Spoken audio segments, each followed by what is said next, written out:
Okay, welcome back to the Cardon Ellis Show. Good to have you back with us. And we're going to finish up here, if that's even possible to say, with Mark Rober. In a sentence, what do we call you?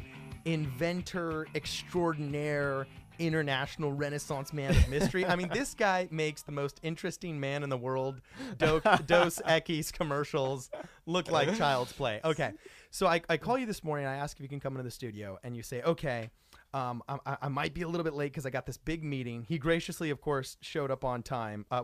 You probably drove a hovercraft here that you invented. That's right. I teleported. But yeah, you teleported in, some Black Ops technology we don't know about yet.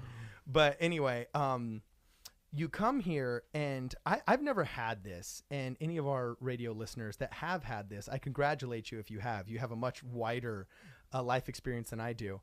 But he comes in, and as though it were nothing, says, "Oh, I'm sorry, I had a really big meeting," and then I ask him, "Who is it with?" And here, this is basically how it went. Who was your meeting with? What was going on? So I was up interviewing with Apple. So they called about, I don't know, an ex-NASA buddy of mine works there and is heading up this project that nobody knows. An ex-NASA friend of mine. Sorry, I have another friend in the CIA who will remain nameless because he doesn't have a name. Okay, so this an ex-NASA friend who now works for Apple calls you. Take it from there. And he just says, look, we have this really cool project. I can't say much about it. And that's not to say, so I have to be very careful here. So first of all, I haven't got the job yet, but they wanted to interview me. So I went up and interviewed, and I think the interview went pretty well. Good as the Jonas Brothers conversation? Yeah, exactly. Okay. But I really have no idea what they are working on. But I will say this. In the news, there has been a lot of reports about Apple working on a self-driving car, right? And so this concept of personal car ownership may be going away, where if you need to get from place to place, you just hop in a car that takes you there and there's no driver, right? It's all machine done. And the reports in the news say it's like they're shooting for maybe 5 years away to have this in the market. Okay, so the Jetsons are upon us is what you're saying. Yeah, and this is a huge game changer, right? Because it's like you don't need to have your own car. Like you go to Target, and instead of having to park and find a parking spot and all that stuff, right?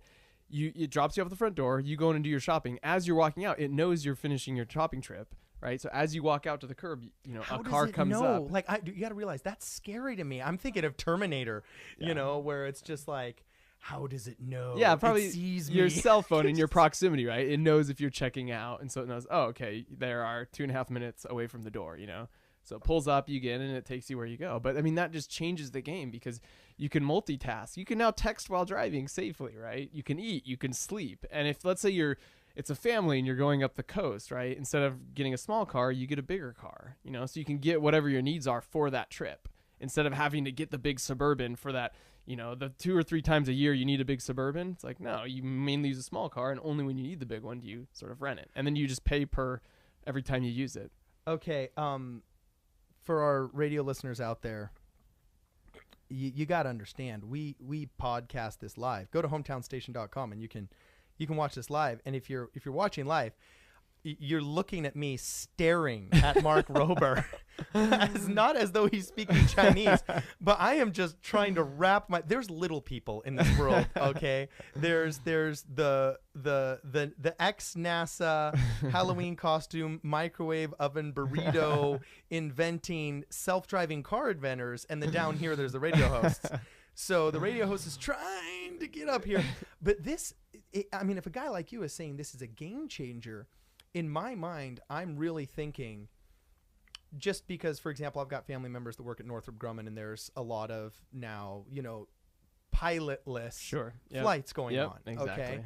And I just saw the YouTube video of their mini stealth drone landing flawlessly on an aircraft carrier in less than 60 feet. That was like a 600-foot runway, right? So, I understand the technology of multi-thousands of pounds of flying aircraft can be literally drone landed on a moving in the ocean aircraft carrier out there. So, I believe the technology is there, but you're used to thinking, oh, that could never happen because people wouldn't trust her. Oh, well, how would you get the cars in the 60s upgraded? Or, oh, how would it get through the legislation? Like, forget it took us 6 years to approve limited flights for octocopters in the movie industry in Hollywood. Right. How would this ever get through? But when a guy like you, who I have a feeling sees farther than the rest of us do, into the Matrix says this is a game changer.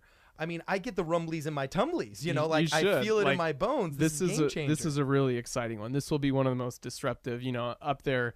Maybe not as big as the internet, but this will be leading into some really big changes. The age of robotics is coming, and it's coming fast. And so we'll see it first in driverless cars, but then it's going to creep out all through society where machines are getting better and better at stuff that we do as humans. But it's not bad. They're not going to replace all the jobs necessarily right away, but it's going to create an age of abundance. It's exciting. People shouldn't be freaked out about it. Like, okay, forget the jobs, and yes, freak out. Everybody, you heard it here first on KHTS. Armageddon a la Terminator 3 is upon us, all right? And I don't know what else to say other than prepare for the cool apocalypse, shall we call it. You heard it here first on the Cardon Ellis Show. We'll be back in a minute.